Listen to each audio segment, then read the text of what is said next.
Quantum computing ये एक बड़ा इंटरेस्टिंग सब्जेक्ट है और इसके बारे में लोग जो ना कुछ एग्जैजुरेशन भी करते हैं। मतलब कि कुछ लोग तो ये भी कह जाते हैं कि ये ऐसा कंप्यूटर है जो कि फ्यूचर को भी प्रेडिक्ट कर सकता है। अच्छा, अब ये एग्जैजुरेशन है, ऐसा नहीं है कि ये फ्यूचर को प्रेडिक्ट करता है। बात ये है कि इसका जो स्टाइल ऑफ कंप्यूटिंग है ना वो बड़ा डिफरेंट है। नॉर्मली जो एक कन्वेंशनल स्टाइल है ना, ये क्लासिकल स्टाइल ऑफ थिंकिंग है, वो ये है कि स्टेप बाय स्टेप मूव किया जाता है और फिर एक पॉसिबिलिटी देखी जाती है, अगर वो नहीं समझ आती तो उसको रद्द कर दिया जाता है, फिर दूसरी पॉसिबिलिटी, फिर उसके स्टेप्स, इस तरह। अब क्वांटम कंप्यूटर भला क्या करता है? वो करता ये है कि वो सारी की सारी पॉसिबिलिटीज़ को जो है ना एक दम लेके चलता है। अच्छा, और फिर उन सबको जो है ना समझ लें कि कोलैप्स कर देता है एक प्रोबेबल आउटकम में।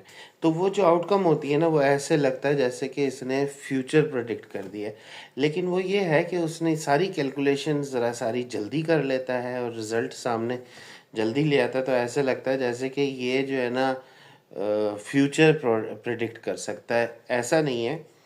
बेसिकली वो सारा कुछ जब इकट्ठा करता है और सारी जो पॉसिबिलिटीज़ हैं उनको बड़ी जल्दी से छांट के बाकी जो पॉसिबिलिटीज़ जो कि वाकई आगे तक चल सकती हैं, उन पॉसिबिलिटीज़ की जो प्रोबेबिलिटी है वो हमें शो करता है, तो हमें ऐसा फील होता है।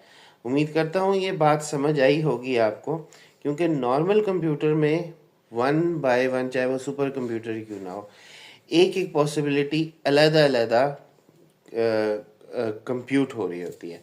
इसमें क्या होता है, उसमें समझ लें बाइनरी लैंग्वेज है ना, एक वन है एक ज़ीरो है। इसके अंदर क्या होता है, वन ज़ीरो तो है ही, तीसरी एक और चीज़ होती है कि मे बी वन हो या ज़ीरो हो। मतलब कि वो तीसरी को भी ये भी रखता है बीच में कि हो सकता है कि वन हो या ज़ीरो हो, उसके अलावा वन और ज़ीरो को भी रखता है। तो ये तीन उसके अंदर जो ना, तो इसको क्यूबिट्स कहते हैं इस चीज़ को।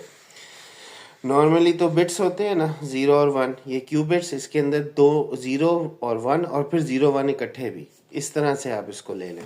तो जब ये इतनी ढेर सारी पॉसिबिलिटीज़ को इकट्ठा लेके एकदम से उनको कोलैप्स करके जब हमें रिज़ल्ट दिखाता है तो हमें ऐसा लगता है जैसे कि ये फ्यूचर प्रेडिक्ट कर रहा है, लेकिन वो ऐसे नहीं कर रहा होता। वो प्रोबेबिलिटी इतनी ज़बरदस्त होती है कि वो बात कन्फर्म सी लगना शुरू हो जाती है। बहुत बहुत शुक्रिया।